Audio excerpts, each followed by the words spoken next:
Hey, hope you're having a good day. Elan here. Today's podcast is sponsored by Benlin Forflu and Lidl's Finest Coffee, because without either of those, I would definitely not be here.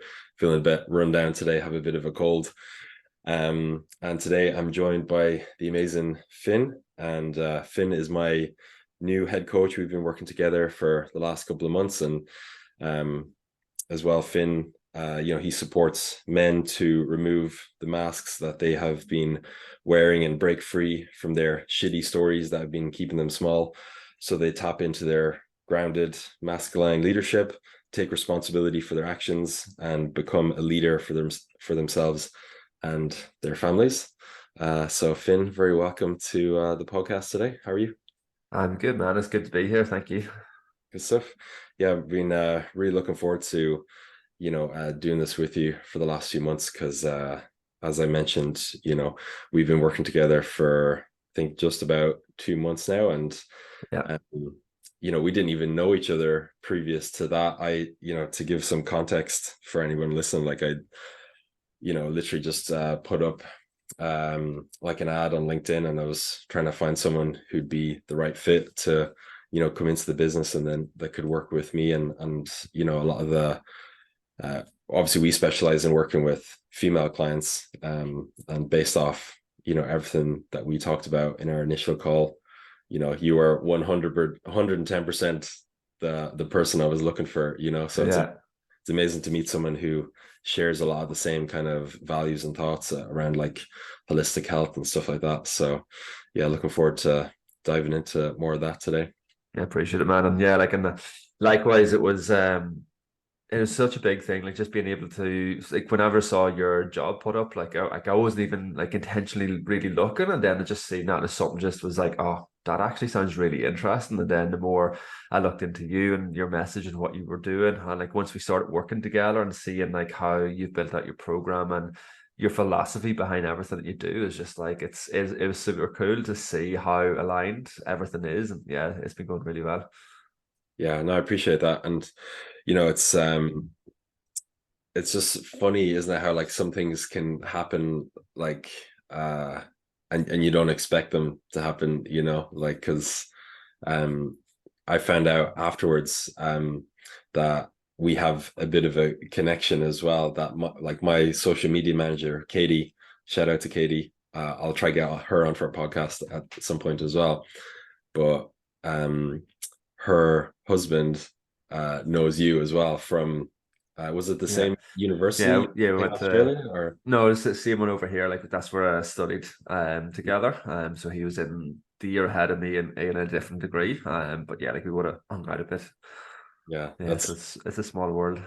yeah, it's crazy, isn't it? Like that's anytime, I meet someone else from Ireland, like either here or on holidays, like I think every Irish person probably asks the question, oh, who do you know, or do you know this person, or Yeah. Oh man. Yeah. yeah, there's such a good chance that you actually do know someone who knows someone. It's such a small country. Yeah.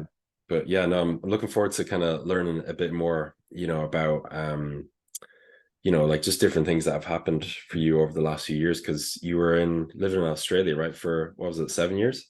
For nearly 12 years. So it was Oh, just wow. under 12 years. We're living over in Western Australia for the last, what is it, about ten of them years. And then, yeah, like we just got back to Ireland 3 months ago yesterday. So it's we're still in the kind of settling season. It's been a massive transition for us. But yeah, it's been good. It's been interesting. Yeah, that's amazing. And not an easy move either, because it's one thing to do it if it's you and your wife or you and your girlfriend, but you have three kids as well, right? Yeah. Oh man, like it's like we went over there like nearly 12 years ago with a backpack on our backs, and that was it. And coming back with three kids, and my wife's pregnant with her fourth, and just with everything else that comes with that. And yeah, it was huge. It was huge. And yeah, like it's been a big transition for all of us. Like it's been really nice coming home and being back and reconnecting back with our family, reconnecting back for land. But it's been it's funny, like my 7-year-old daughter, she like articulated it beautifully. It's like they have left their home to come back to me and Shona's home. And it's like we're in this divide, we're in this split, whereas like we're so grateful and we're so excited to be back. But then there's a big part of us that's like our heart is over there. Like that's like Australia is where like we really found ourselves and really stepped into our own. So it's been a big process. Hmm. Yeah, it takes a lot of courage and bravery to make that move. Like Mm. I've never been to Australia before, but like it's such a task even just trying to get there. Like Yeah. how long did it take you to get back in terms of like flights or things like that? So for the last about a year and a half, we were living in a beautiful part of Australia called Denmark. So it's down in the southwest of Western Australia. And it's just this little small coastal town, but it's when we left it is took us about 7 hours to drive up to Perth, and then we had a night in Perth, and then it was 23 hours flying. Like had a flight, then a stopover, and then another flight, and then another was 2 hours drive back from the airport back home. So all in all, it was like about 3 days of traveling and lots of very tired heads at the end of it. But Yeah. yeah, it was good.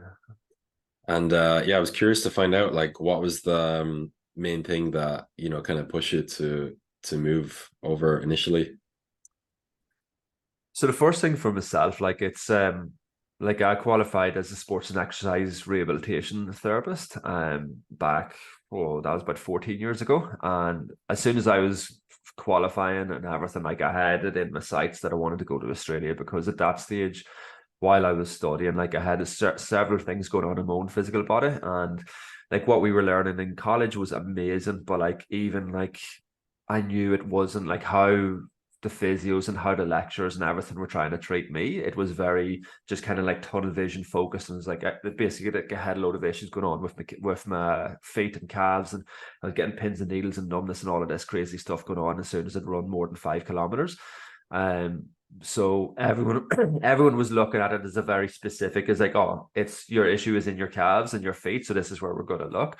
And I was like, nah, there's something else going on. So like as a new graduate, I was like, I need to look into this more. So that was whenever I started doing like a whole heap of my own research, and that was when I uncovered people like Gray Cook, sort of functional movement screening, like just as he came out in America, and like there's Perry Nicholson, Stop Chasing Pain, who just came out in America, and like Yeah. all of these guys who were starting to look a lot more at functional movement. And again, like they weren't really heard of over here. So like I stumbled across a lot of their work, and through their work, combined like the knowledge that I learned in my degree, as well as like really going deep into what they were doing to start assessing myself and figuring out what was going on with me. Mm. And like ended up it was like a whole heap of stuff going on through my back and my hips and my gait and stuff. And within a couple of months of doing specific exercises and rehab, like everything was pain free, and actually like trained up to start running half marathons and everything, no problem. So for me, that was a big kind of like aha moment. Is like I want to start looking at how I want to develop myself in my career. And in Ireland, it was good. I was working with football teams. I was working a lot of GA and stuff like that as well. But I had my heart set on wanting to get in more strength conditioning, wanting to get into more professional sports. So I done a Australian strength conditioning certificate, and ended up getting an internship with the Sydney Swans. So when we arrived in Sydney, like I was working as an intern with the Sydney Swans in their off season for a few months. And that was my dream of wanting to go down that route. But it's funny how our paths kind of change depending on what's going on. And for myself, like as soon as we got there, I was like, I love that experience being in there. But while I was there, like I also needed to make money because that was a free internship. So I started working as a PT in a little boutique health and wellness gym in like the northern suburbs. And so the guy that I was working with from there, he was a Czech qualified practitioner and Charles qualified practitioner. So again, going into like my interest in looking at the body as a whole, not just like going into real specifics, I started delving deep into like Czech philosophy as well as Charles Poliquin's training philosophies, as well as the nutrition, holistic health and stuff. And after a few months, I was like at a crossroads. I was like, do I continue going down the sports route, or do I actually go into more of the holistic health route? And that the holistic health was what was interesting me more so. So Mm. that's when I kindly said thank you to the internship and actually just went deep into the holistic health route. And Yeah, as I said, that was 12 years ago and it hasn't stopped. Like it's a continuous journey of learning and evolving through that. Yeah, that's amazing. I'm a huge fan of Perry. Is it Perry Nicholson or Nicholson? Nicholston, I think. I think it's Nicholson. Yeah, Yeah, I've been yeah, following him on Instagram for probably I'd say the last 5 years, and yeah, great cook. Shout out to John Shevlin, one of the other podcast guests, who he was on episode 5. He's the one that kind of introduced me to Great Cook because he's done the Anatomy in Motion and the was it FMS you said as yeah, well? Yeah, yeah, yeah. yeah, So yeah, yeah, like the both of them are super interesting, and like even if you didn't have much knowledge when it comes to like physiology or exercise science, it doesn't really take a genius to figure out that like there's probably more to an issue than, if you have an issue with your calf, like you don't have to be a genius to figure out that there's probably more going on than just your calf, because our body is a system. It works all together as a unit. So, yeah. if you have pain in your calf, it might be coming from somewhere else in the chain, because obviously you've got Yeah, your foot, your knee, your hip, your shoulder, and everything is integrated together. So, yeah, I think that's something that people struggle with in general is just like black and white thinking. It's like it's mm, either good or bad. It's either this area or it's not, or things like that. So yeah, that's why I definitely prefer the holistic approach. yeah, yeah, Makes more sense. But yeah, I'm really interested to find out as well about the internship because my girlfriend was actually offered an internship. I'm not going to say the company or anything, but basically it was the same thing. Oh yeah, you'll come and work for us for free, which is such bullshit. Like how can anybody be expected to go and work for free? Like you should be getting at least paid yeah. some amount, to cover your costs for things. But yeah, she ended up rejecting that and she got a paid Yeah, mission for and that. that was it. Like I literally, as we were getting ready to go to Australia, I just spent nights and nights and nights on the computer and literally just emailing and messaging every single strength conditioning coach I could find, Mhm. all over the whole of Sydney. And like a good few of them got back to me and stuff. And then like it was just so happened that that was where I get in with like it worked really well. Like it was a wicked experience. It was cool to get to see their setup and stuff. But again, it was just I think it's when I get in there I realized that you end up you're a very small fish in a big pond, so there's not much. Like you have all of these things you want to do and want to bring in, but it's like at the end of the day it's not up to you, it's up to like their like senior sports doctors and doing all that sort of stuff. And I was like, oh, I don't know, it just didn't feel right. Whereas yeah, delving deeper, like guys, like the stuff that I was doing, the clients that I was working with in this little boutique gym, and completely transforming people's lives through movement, through nutrition and mindfulness and stuff. It was just like, man, this is what actually lights me up. So yeah, like that was where I just kind of yeah follow that cart down that path. Nice. Yeah, you have to be authentic and go with what your gut tells you to do for sure. And yeah, I think that's probably one of the biggest issues of being part of a big kind of team like that. If you're only if you're an intern or you're someone who's just came in, like you're essentially just a cog in a big machine. You Hmm. know, you don't have much authority to do anything, which obviously doesn't feel great.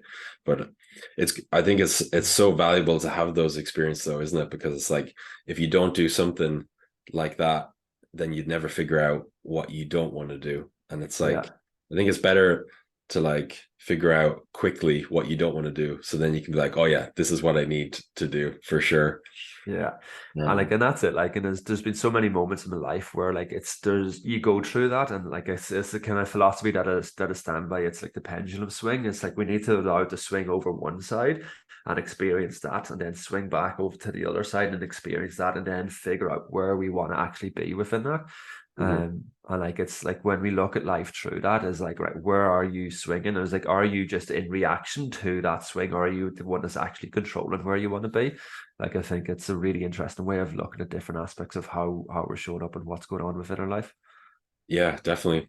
That's something I learned a few years ago off one of the business coaches I was working with. He was like, you want to start every day in a proactive state and not be reactive. And a simple Mm. example that he gave before is like, if you wake up and the first thing you do is go on your phone and you're just like looking through the news, and then you don't do anything productive in the morning, and a few hours go by and you don't get much going, it's Yeah. starts the day off really badly. But if you start the day off proactively, even something simple with like, okay, today I'm going to do a workout at 6. I'm going to go to work for this time. I'm going to, have blueberry smoothie with some protein powder for breakfast.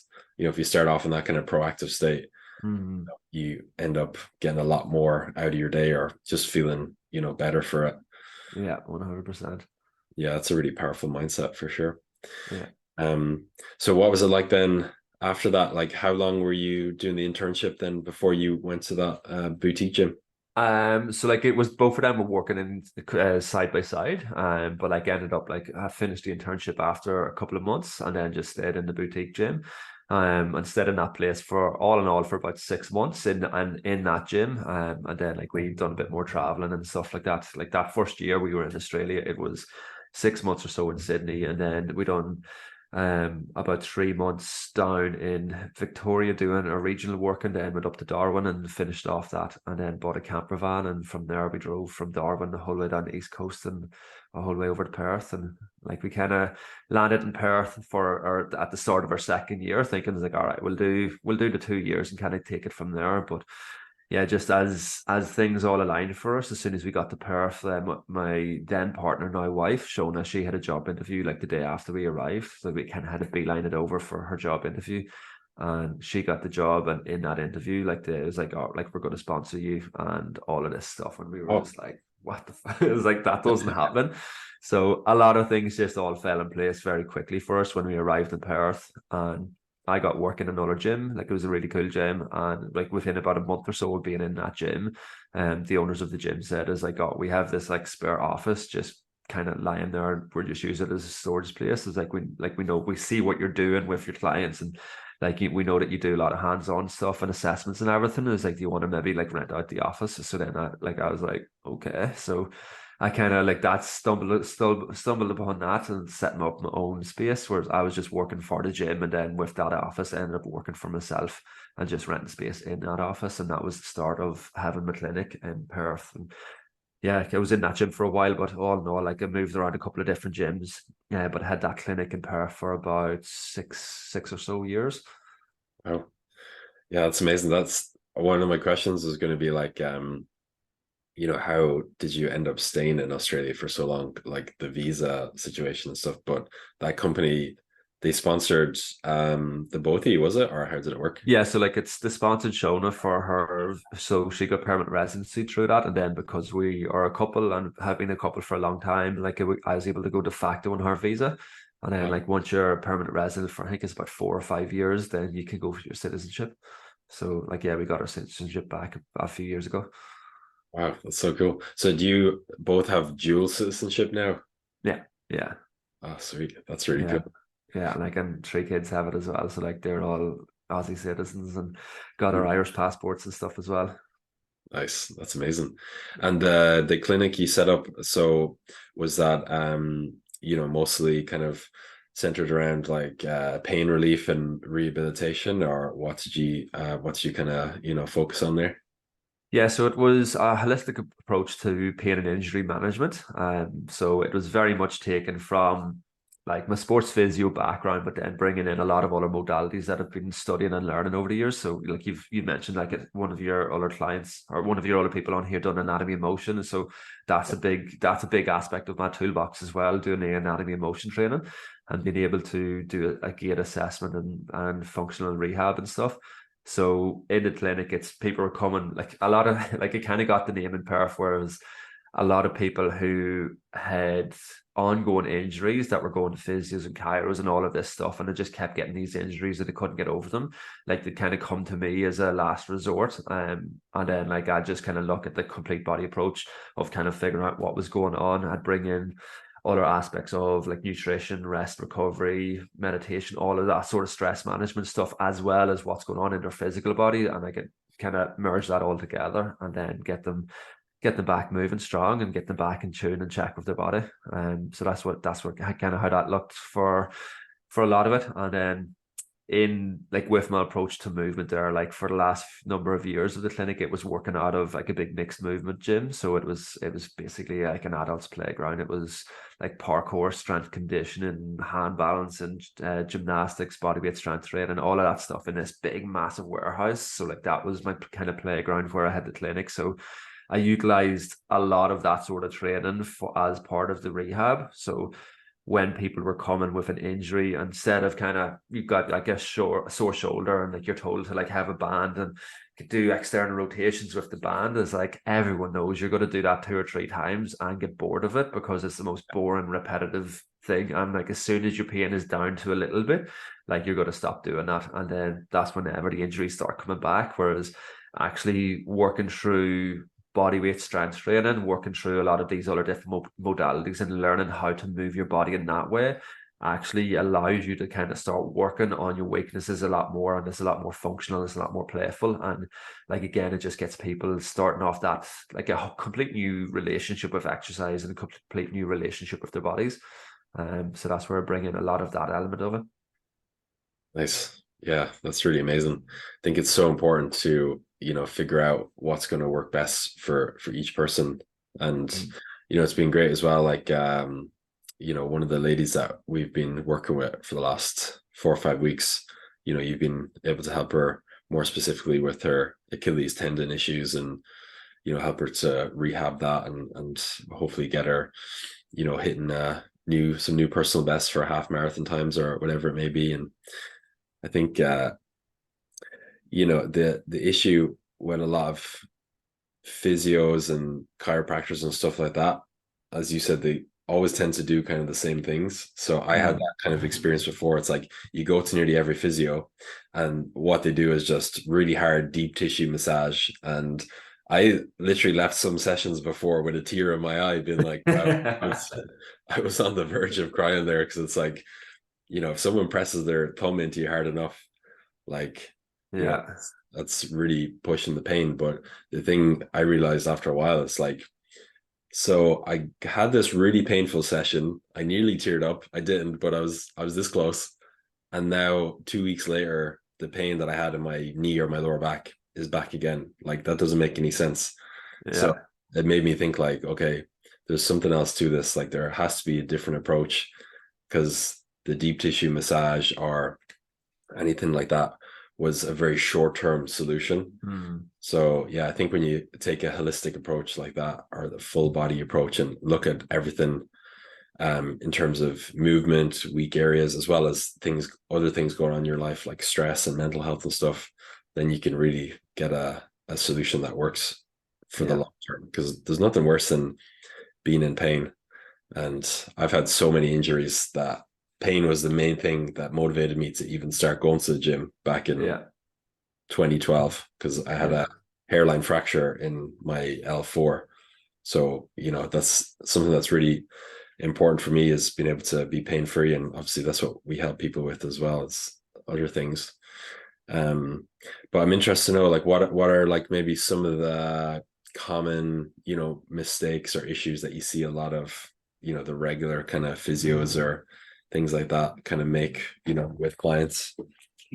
I think the biggest thing is it's like treating our clients as real people, as like rather than cookie cutter approach. It's like it's looking at the individual and like it's actually like, and that so much of that comes down to is like, right, what is actually going on with this specific person? So like it's like with you, if you come in with an injury, it'd be the matter of like, all right, this is the injury that you're presenting with, but it's like let's get a really detailed history of like what other stuff may have happened in the past that could be contributing to that. And then you're allowing yourself to start mapping out like what sort of compensations your body has developed. But then it's also looking at as like, right, what is your day-to-day activities like? What does it look like? What like if it's you're on the computer a lot, so what's your office setup like? It's like if you're driving a lot, what way is your seat positioned? All of these sort of things is like looking at what the habits are of the individual that you're working with. And then it's the matter of it's educating them and empowering them to actually start making the changes themselves. So like a big thing for myself, like and with clients that I work with, it's really giving people the power back to them. It's like one of my biggest pet hates was always when people would be like, "Oh, I'm coming, like you're gonna fix me," and I was like, "I'm not gonna fix you. I'm not fixing anybody." But like so often, like you hear people, it's like, "Oh, I went to this physio. He's great. Like he fixed me." And I was like, whatever. It's like, no, it's like you're giving your power away by saying that. It's like, I'm here to be the catalyst and show you how to actually fix yourself. And Hmm. like, and then when you do that, that's what's going to give people the empowerment to start actually looking after themselves in a different way. And like even the simplest things of that is it's like changing what some of your daily habits, your patterns are, your movement patterns are. Like if you've got a sore back, but you're driving loads, you're sitting at a desk loads, you're sitting down watching TV, you're doing all of these things that are just going to be feeding into them poor movement patterns. It's like, right, how can I actually bring some things into your day-to-day life that's not exercise, but it's actually going to feed your body in a different way? And a Hmm. big thing for that is for me is like I'm a massive advocate of being barefoot as much as possible, as well as floor living. So spending time on the floor. And be it like if you're watching TV, if you're reading a book, even if you're working on your laptop, like spend time sitting on the floor as much as possible. Like, because again, it's like we look at kids, they like no kid is coming in saying it's like I can't squat. Whereas so many adults say it's like, oh, I can't squat, and they'll say it's like, oh, I've never been able to squat. And it's like you were a kid once, you had a beautiful squat at some stage of your life. So let's look at what they're doing to support their bodies and how can we go back to start bringing more of that in. And like as you do so, like it's again, it's getting people to change that relationship with exercise, with rehab, and actually start actually using their bodies and moving their bodies how they were intended. Hmm. Yeah, for sure. Yeah, I actually did that the other day. I think I was like, I was watching UFC on my phone, but I was like, I should just sit on the floor and do some stretching while I'm doing it. So I just sat with my legs crossed, did a few, like pigeon stretches or, hamstring toe touches and stuff while I was like watching TV and watching stuff on my phone. I was like, this is like such a simple thing. Like instead of just sitting on the couch doing nothing, I'm sitting on the floor, kind of doing nothing, but at least I'm doing some Yeah, stretching, so my lower back or hips are, a little bit yeah, looser for the next whatever jiu-jitsu session or for next day in the gym. yeah. So yeah, that's a big thing is like figuring out what's the lowest barrier to entry thing you can do that's going to give you some progress with something. So Mm-hmm. like if it's sitting on the floor doing some stretching, if it's like every time you get up from your chair, instead of just going for a walk or downstairs to get some food or whatever, like literally just do 30 seconds of toe touches or something like that. Yeah, And yeah, like make it really easy for yourself. yeah. Because I And think that's it. Like, a lot of people look at exercise as punishment, which yeah, is yeah. a huge issue for sure. So I think we could probably like touch on that for a few Yeah. minutes as well. And I think that's the big thing with it is like people is like, oh, I have to do my rehab, I have to do my exercise, I have to do that. And you're like, you don't have to do any of this stuff. It's like your choice. But I guess changing that relationship that you have with it is like this is something that you get to do that's going to nourish your body. It's like if you have pain, if you're not able to sit on the floor and play with your kids, if you're not able to go for a run to like clear your head or any of this stuff because of what's going on in your body, is like it's like you can start looking at ways. It's like, right, where can I bring in stuff that's going to support my body to allow myself to do the things that I actually want to do? And like that's where like it's like reframing that relationship, reframing that narrative that we have around the things that we're doing. Mhm. And like again, like as you said, it's that relationship, like how we look at exercise as punishment and stuff like that. It's like it's not a healthy way, it's not a sustainable way of looking at it. Because if you're looking at it as punishment, you're only going to do it for a certain period of time and then you just throw it in the too hard basket. Whereas if you're doing it for something because you love it, because you love how it makes you feel, you see the benefits from it, it's like playing the long game. Mhm. Yeah, for sure. There's so many different things we could touch on specifically with that, but main thing I was thinking of is like a lot of people, like most of the women that I've worked with over the last few years, they go through this cycle of they kind of like punish themselves with exercise for a couple of weeks, push themselves really hard, and then something happens. They're busy at work, or they got really bad sleep the last few nights because their kids were sick, or whatever it may be. But they go through a bit of a stressful time, and then they stop doing training for a few days or for a week, and then they beat themselves up for that and they feel Mm. bad about it. And then they use food as a coping mechanism because they feel like they've completely ruined their progress, or like they feel like, what's the point of doing anything now? So they go on a really bad few weeks of eating a lot of food and kind of like almost binging on food to kind of cope with that stress, but then end up Yeah. worse again as a result, and then beating themselves up even more because they're like, okay, now I've done terribly with my exercise.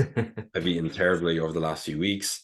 And there's so much negativity then around two things that, as you said, should be there to nourish us and make us feel better.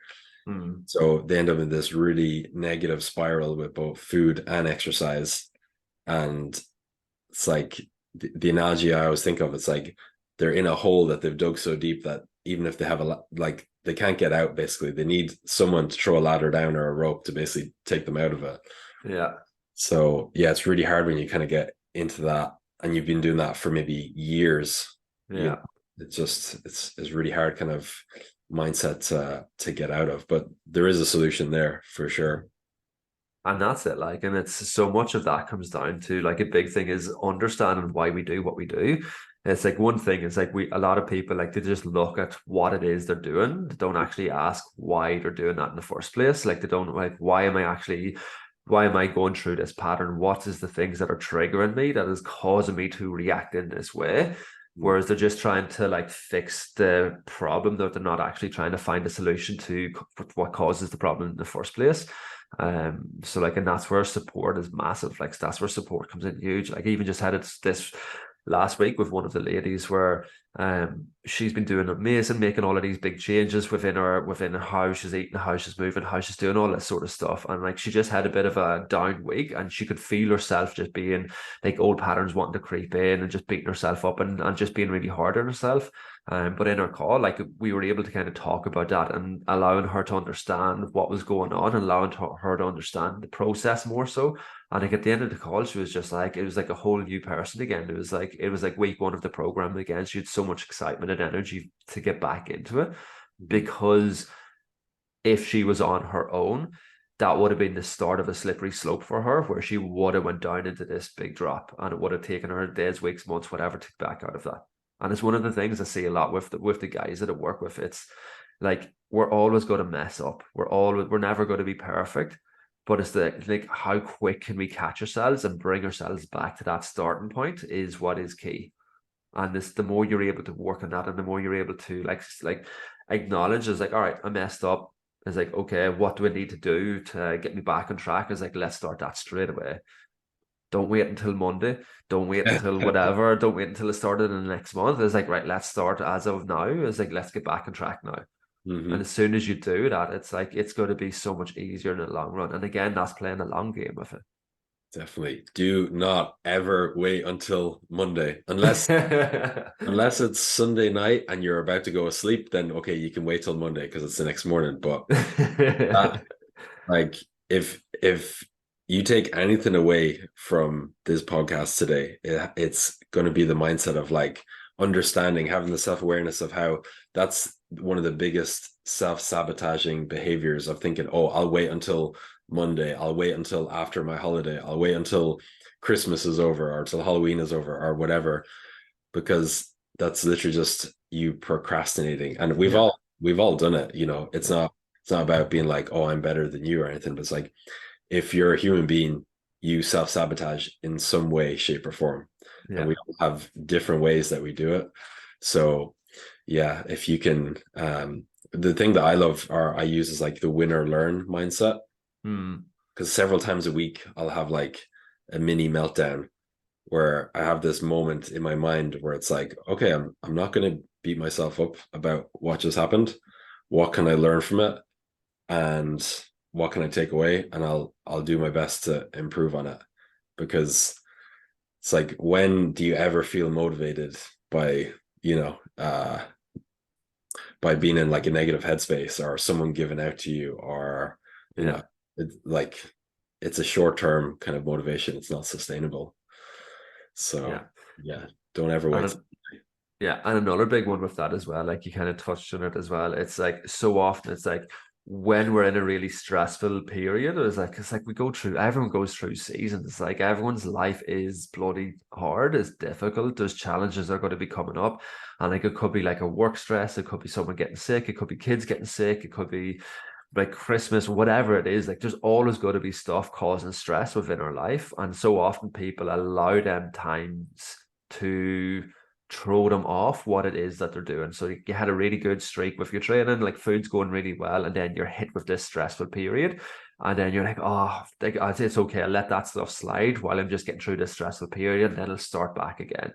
But I guess one of the things is like very much that I speak into a lot is when you're in them stressful periods, this is where you need to double down on the things that you're doing that's going to keep you grounded and keep you connected within yourself.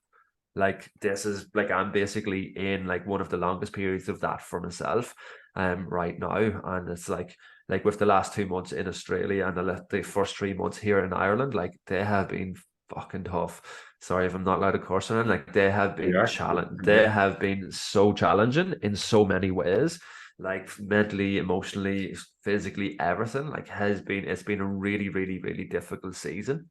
But I know it's like as I've been going through this, is like this is where I need to have a really solid plan set up for myself from a daily non-negotiables of what I'm doing to look after myself with that. Because I know my pattern is in a stressful period is like I don't eat as good. I skip exercise because I'm worried about looking after my family, making sure everyone else is okay. I'm not eating as good because like you just haven't like your energy isn't there with it, and then that's when old patterns start creeping in. It's like where I'm not sleeping as good, all of that other stuff, and like that just is a downward spiral into a lot of other stuff that's it's just challenging, and like a lot of people can relate to that. So I know that is what happens whenever I'm in a stressful period. So that's where I made a promise to myself, whereas like I need to make sure that I'm actually really looking after myself. So every single day without hesitations, like I'm doing some form of exercise. Like if that's a big heavyweight session, if that's just like a active recovery session where it's doing loads of mobility, whatever that might be, is like I am making sure I am moving my body every single day because I know that is one of the biggest pillars for me that just allows me to come back into my body and allows me to manage all of that stress. Like another big focus that every single day that I'm doing is journaling. So it's making sure I'm either in the morning time or at night time or both, like as much as I can, is like getting my thoughts on paper. Because when we're stressed, so often we're just churning over in our mind, and then like we're just causing more noise in there. Whereas getting thought like practicing journaling, practicing getting your thoughts down on the paper is a really good way of actually just processing all everything that's going on and helping you to manage yourself a lot more. And like so, like since then, like it's like it has been such a pivotal aspect for myself over this last period, being able to do these things for myself and how it is that I'm able to hold myself, hold my family, hold all of the things down that's happening at the moment. Whereas I could have easily said, it's like, oh, I'm just in a really tough season. I'll kind of let some of that stuff slide. And when we kind of come up breathing again, like then I'll get back on track. But nah, it doesn't work that way. Yeah, no, definitely. So I'm intrigued to find out like some of the specifics of what you've been doing. So like obviously you mentioned journaling, you mentioned like flexibility, mobility sessions. So with those in particular, like are you doing them at home or are you going to the gym? How long are you doing them for? Like what kind of stuff are you doing in those sessions?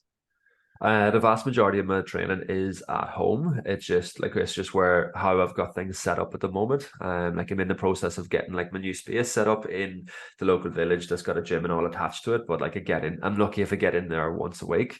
For now. But so at the moment, like my number one thing was to get something that I can hang off and do chin ups or pull ups off and get like a big ass heavy kettlebell. So like that's what it was one of the first things that I sourced when we got here. So then I can do my workouts at home. And so it's either going to be like then trainings could be anything from like a 20-minute circuit or it could be like a big, really good full heavy 45-minute session. Working with a lot of kind of like it's just a whole heap of different exercises. Like there's certain things that I'm working on and working towards at the moment with that. And then it's getting back into running again. So it's getting back out for runs at least once a week. But then for the mobility sessions, a lot of that is just focusing on, like again, I just know my body, getting back running, getting back doing heavy squatting and stuff like that is like it's like my hips, lower back is the areas that I just really focus on, just to kind of keep on top of. So that's be it using like a lacrosse ball, massage ball to loosen out things, and then just a whole heap of hip openers and working through lots of different fun stuff there. Sounds good. And what are some of the things that you're working towards? Like, do you have some specific goals with different movements, or like what's the kind of goal at the moment? For the last 2 years, like I've been getting massive into kettlebells. I just haven't got my kettlebell collection back up to speed yet. So it's I'm limited with what I can do. Like I'm really like I was loving that. Like before we left Australia, like I was absolutely loving that. So I was doing like lots of heavy Turkish get-ups. So like I got up to like 32 kg Turkish get-ups. And like that just feels really solid being able to doing reps of that. And then like I was doing like a lot of kettlebell snatches and stuff like that. So the kettlebell training isn't like it's not my main focus now because I just don't have the bells available for that. So it's more so it's just working on full body strength. Like I'm really enjoying getting back into squatting, barbell squats, aiming to get up to 100 for reps again. So pretty close to that. I haven't done any barbell stuff in probably about 5 years, so it's been really cool getting back into that. And then my other big one is like wanting to middle of next year, wanting to do some stupid ultra marathon thing again because it's been a while since I've done one of them. And yeah, I like there's a lot of beautiful places over here in Ireland that I want to explore, and my favorite way to explore them is running. So yeah, I want to get into like I haven't figured out exactly what that's going to be yet, but like it's going to be something like a 50K or something somewhere. And like yeah, I'll figure that one out in a little bit.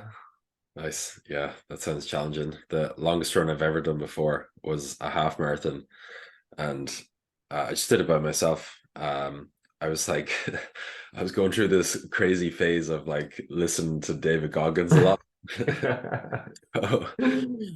I I had like read his whole book, or listened to it on Audible, and then I was kind of it was around like the start of COVID, like I think it was like June or July 2020, and I was kind of at a part of my life where I felt like I really needed to prove to myself that I could do certain things because like Mm, training for me and for a lot of people is, a huge confidence booster. And it's like if you can push yourself beyond limits that, you never thought you could get past and you can prove to yourself certain things, then it's a massive boost yeah.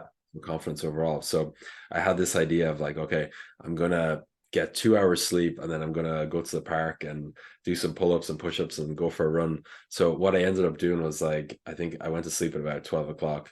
I woke up at 2:30.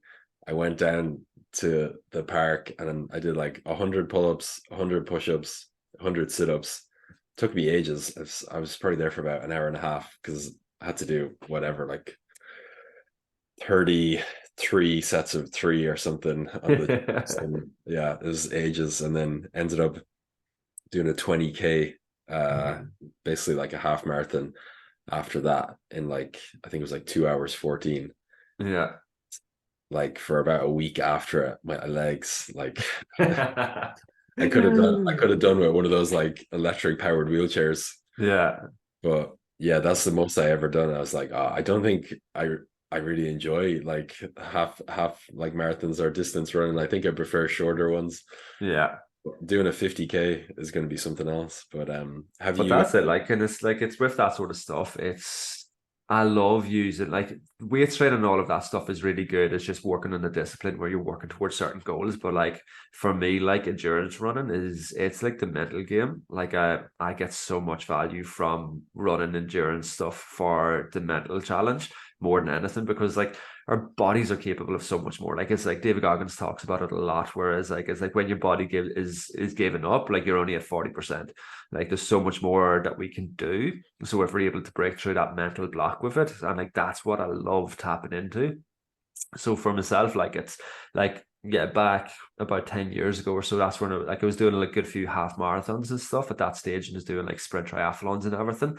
But like always there was something that really intrigued me about ultra endurance running. Like I always said is I guess weird, I always say is like the thoughts of training for a marathon bores the absolute life out of me, but the thoughts of training for an ultra really intrigued me. Like, and it's like it doesn't make sense because you're running longer than what would be for a marathon. Um, and like it was something that was always there. And back, what was it? It was back probably about 4 years now. Um, I'd been saying this like I want to do one soon. I want to do one, and then like one just popped up, so that I said I was going to go first. So like there was a 12-hour ultra endurance race on in Perth. So just I just signed. Like I think I stayed up one night watching one of the ridiculous. I think it was like the Barkley running on, it's like a running Netflix documentary on like the Barkley ultra endurance event. It's one of the hardest endurance events in the world. And like straight after that, like and got on the internet finding ways that there has to be one. I found one, signed up to it, and it was like 6 months away. And then like I kind of forgot about it for about 4 months. And then the last couple of months I was like, shit, I better actually train for this. Um so I just started smashing out my training for that. And it was amazing. Like I absolutely loved it. Like in my training, like I knew it was a mindset thing and I knew it was a technique thing. It's like with running is all about your technique. And just what and like and cardiovascular wise, I know I have it in the bag. It was just how my body would respond to it. And in my training, like I was really happy. I got up to 37 kilometers was the furthest I ran in my training sessions. So it's like once I have 37 kilometers, I know I've got a heap more in the tank because I felt really fresh after that run. So when I went up for the 12-hour run, it was basically like a 2.5 kilometer loop. Like we started at something like 5 o'clock in the morning. And you're just running 2.5 kilometer loops, and every few hours, like they change the direction and you're going back around the opposite way.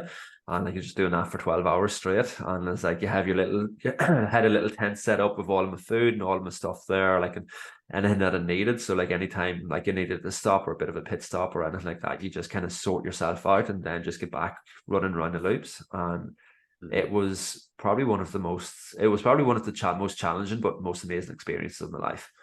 Like it's what I learned about myself in those 12 hours. It's just next level. And at the end of it is like end up like running 87 kilometers in 12 hours. Wow, that's pretty insane. Yeah. But So like it's just like I think so much of that is like when we are focused on our mind, what's going on within our head, all of that stuff, like our body can do so much more. And you're like, right, where else am I not tapping into some of this potential that I'm actually capable of? And yeah, like it's huge. yeah, no, that's amazing. Fair play. It's I think a lot of people like you don't need to think about doing an ultra marathon initially. Like you can literally just try and figure out, okay, what can I not do right now? And then Mm. work towards doing that. And then once you like, for example, most of the women that we coach, it's like getting your first full push up. Yeah. That's the ultra marathon, Yeah. for Oh, them. 100%. Because like upper body strength is the thing that most women will struggle with. So over a 3 or 4 month time period, bringing there's a very simple process you can go through of like getting your modified push up to maybe 25 or 30, working on a full eccentric push up, getting that up to maybe 10 or so, and then once you've got that up there, then you'll have the strength to do a full push up. And it's Mm. like that's a similar thing to the ultra marathon, but just in it's kind of like easier to think of it as something more achievable because obviously Yeah. like how many people are going to do an ultra? It's going to be very small. Yeah. But Yeah. that's what I mean. It's like you want to figure out like what's going to be challenging for you and then work towards it for 3 or 4 months, prove to yourself that you can do it. And the amount of confidence that you're going to get from doing something that you maybe thought you could never do is going to be unbelievable. And then Yeah. that's going to serve as like the foundation for so much more. Because when you start to, I always think of it as like a game because like I've just grown up playing Pokemon or playing Grand Theft Auto or playing Call of Duty or FIFA or whatever it is. And it's like, I always think of it as like, okay, what do I need to do to unlock my next level? Like, how do I level up and then unlock these new skills or new things? And if, Yeah. once you start to unlock and realize some of your potential of what you can do, then it really opens your eyes to be like, oh, well, if I can do one full push up, like maybe I can do one full chin up. Maybe I can actually go and run a 5K or maybe, Yeah. I can do whatever, XYZ. But yeah, it's like it's amazing how much confidence you get from realizing what you can do with your body. Yeah. And that's it. Like it's like so it's looking, it's like what's outside of your comfort zone right now. And then it's just getting you setting your target for that. And like I think the big thing where a lot of people kind of like trip up with it is like they find something that they want to do, like a goal that they want to work on. But they're like where they are now compared to where they want to be, like that gap is too big, and then they let that gap actually sabotage themselves. Whereas, like the way I love to look at it is like, right, where are you now? Where is it that you want to be? So there's like, right, what is your push up like now? What does a full push up look like? It's like what needs to happen in that space, and like it's just working out that plan of what that actually looks like, and like what is the smallest, simplest little thing that you can do every single day that's going to help get you towards that goal. And Mhm. like it's like if we can break that 3 month goal down into like a daily action, like it just like it's starting to create them habits that's going to just make it inevitable that you're going to reach that goal. Yeah, definitely. One of the main things that, if you ever read many books on like getting good at anything, gamifying the process is always a big thing that most people talk about. Yeah. It's like the way I visualize it in my head, it's like if I have a goal of like one of my goals at the moment I'm working towards is I want to get fairly proficient in Brazilian Jiu-Jitsu. So my idea is like, okay, once I get to 100 hours on the mat, then I'm gonna unlock that level of proficiency for sure. Yeah. In my mind, I have this progress bar, and every time I do a session, it's like most sessions are about an hour. So I need to do 100 sessions to unlock that Yeah. proficiency level. But every time I do a session, it's like, okay, session 18 I did last week. So I've got 18% in the green, Yeah. you know, Yeah. and I constantly have that visual in my mind of like every time I do this another session, I'm unlocking more and more and more. So obviously that won't work for everybody, but you want to try and figure Yeah. out how can you turn things into a game and then Mhm. give yourself rewards along the way as well, you know. Yeah. And that's it, like it's even like when you're talking about that, like when you look at it in that process of you says like 100 sessions that you're taking off, and you know where you are to start compared to where you'd be at the end of the 100 sessions is going to be huge.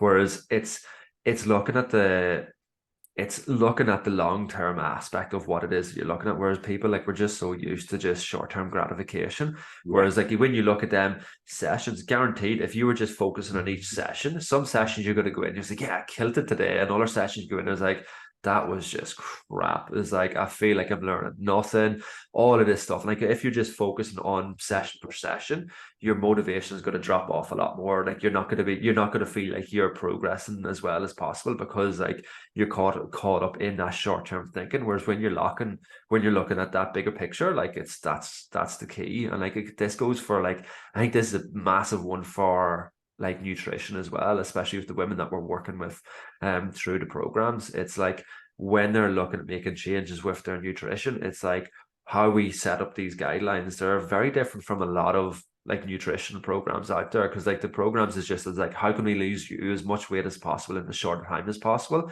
and you're like, yeah, you got to lose a load of weight, but you're not learning anything. And as soon as you stop, it's not sustainable. So you're going to start creeping back on.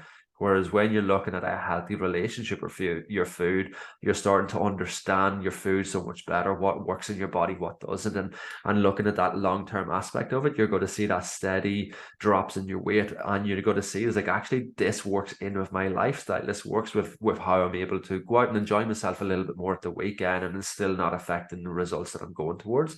But it's that long-term thinking rather than that short-term.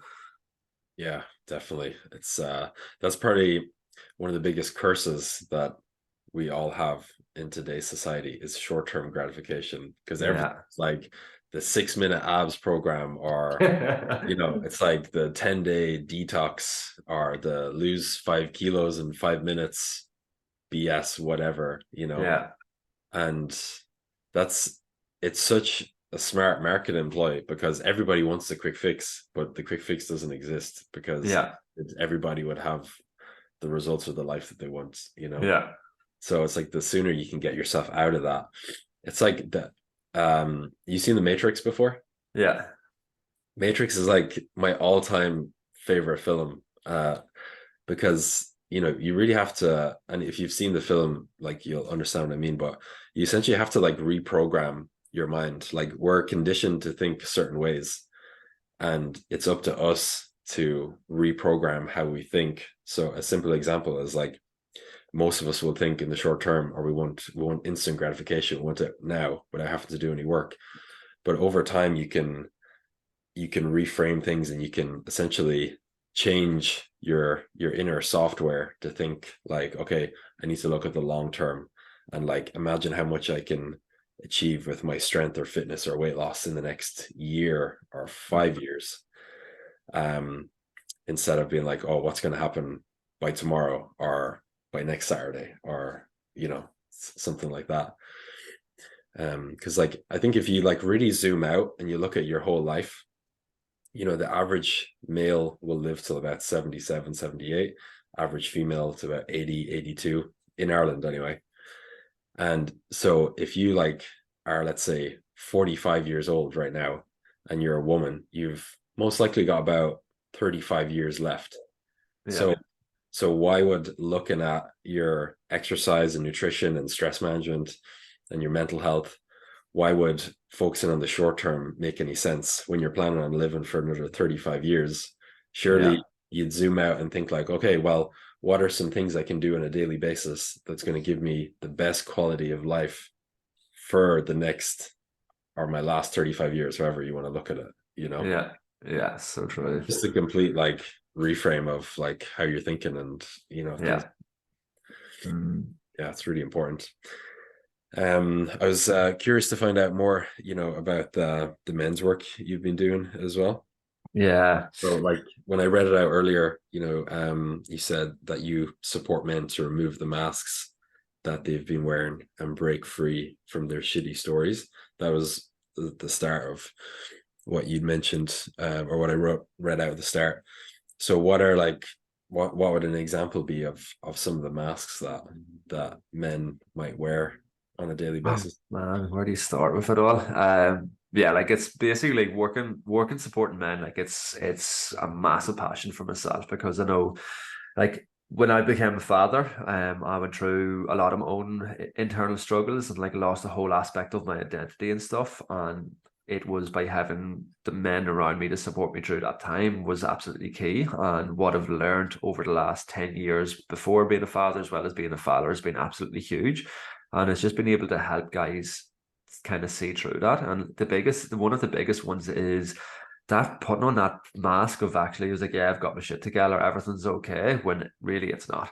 Like I think like it's such a big thing in Ireland, as anywhere basically, it's like a lot of us are led to believe that it's not okay to be not okay. It's like it's a sign of weakness to show that we're struggling with certain things, and we just need to put on the brave face. We need to just toughen up and get on with it. And it's probably one of the worst things that can do because you're tricking yourself, you're fooling yourself with that, and you're just prolonging the pain and keeping yourself stuck for so much longer than what's needed. And that's going to have a massive impact on yourself, but it's also going to have a massive impact on how you are with your family and your relationship with your kids, with all of that stuff. Not a lot of times we can show up well in work, even if we're not doing well, but then as soon as we go home to the safety of our home, that's when a lot of stuff bubbles up, and that's where we may become reactive. Like we don't have that presence. We're not able to open up and connect properly with our family, and that's the hardest thing. So I think that's a big aspect of the work that I do is with men, is showing them that it's actually okay to be able to share that you're not doing well, you're struggling in certain aspects of your life. And I think it's one of the biggest healing things for guys is the first time like men sit down in a room, either in person or virtually, with other men and actually start hearing people sharing their stories and realize like, oh, it's not just me having these struggles. It's like so often a lot of us are struggling with a lot of the same things. Hmm. Yeah, that's something that when I was delving more into like Jungian psychology and stuff, like I think it's like the persona in Jungian psychology. I think that's the mask that we can Yeah. wear. So there's our authentic selves, who we actually are, and then there's the different masks that we put on to present a certain type of person that we want other people to perceive us as. Yeah. Yeah. And something I noticed from doing therapy and like really building my own self-awareness and stuff over the last few years, like anytime in the past that I felt really angry, it's actually was being driven by feeling really depressed. So Yeah. it was the complete opposite kind of feeling that was driving that emotion. Yeah. So that was a big one for me. And I've actually seen it with a lot of, not a lot, but like some different experiences I've had or seen different men in different situations. Uh, and as you get to know them, a lot of that anger is actually being driven by an inner sadness or Yeah. depression that's coming from Yeah. something. So I think that's probably like, and correct me if I'm wrong, but that's probably an example of a mask that we can Mm. wear as well. It's like you're trying to present yourself as this angry or like really strong person, but underneath it, it's something different, that you need to. Yeah. Yeah, it's massive. Like, and it's that wounded little boy. It's just like that frightened little boy is like, and like doesn't know what to do. So it's just easier to put on that mask of just being the aggressor, to going on an attack, to pushing people away rather than actually letting anyone in. Like, it's huge. It's huge. It's such a massive one. I think there's a whole podcast on that sort of stuff in its own, I think. Oh, for sure. Yeah, I just kind of wanted to touch on it briefly. Yeah. Um, but yeah, I think we're definitely going to do a good few more of these because there's so many different topics to touch on, and I think that'll Yeah. be one because I mean, you could just talk for hours on Yeah. different things to do that. But Yeah. we've already been. Were you going to say something there? No, I was just gonna, yeah, just on that one, I was gonna, like, a big aspect of the masks and everything that I speak into it, and that I support people through, is like working a lot with understanding like both your masculine and your feminine energies. So it's like how it's like masculine, feminine energies. It's not like man, woman. It's like masculine and feminine energies, like the characteristics that we all hold. So like I've got my masculine, I've got my feminine, but then there's also like the wounded masculine and the wounded feminine. And like for a lot of the work that I do is like showing people to understand when you're in your healthy masculine, when you're in your healthy feminine. But then also like with the masks of it is when you're in your unhealthy masculine or your unhealthy feminine. And again, like there's a whole process of uncovering all of that to understand is like why we do what we do, like why we wear these masks to protect ourselves. And like again, it's like if it's anger, if it's whatever, like we wear these, it all comes back to safety. So like these masks are a portrayal to create safety for ourselves if we don't feel safe within ourselves or in our environment. But as we start uncovering why we do what we do, why we react the way we react, it allows us to start understanding what it is that we actually truly need to feel safety, to feel secure, to feel loved, to feel accepted, all of that. But yeah, like I think that'd be a cool podcast to like delve deeper into that stuff. Definitely. Yeah, it's super powerful. And yeah, we've been going for over an hour now. So Yeah, it I'll, goes quick. we can end it there for today. But Yeah, it was really great to chat and looking forward to delving into a lot more topics. And yeah, I'll end the recording here and then we can have a chat after. But thanks, Mil, for coming on today and looking forward to the next one. no worries, man. Thank you.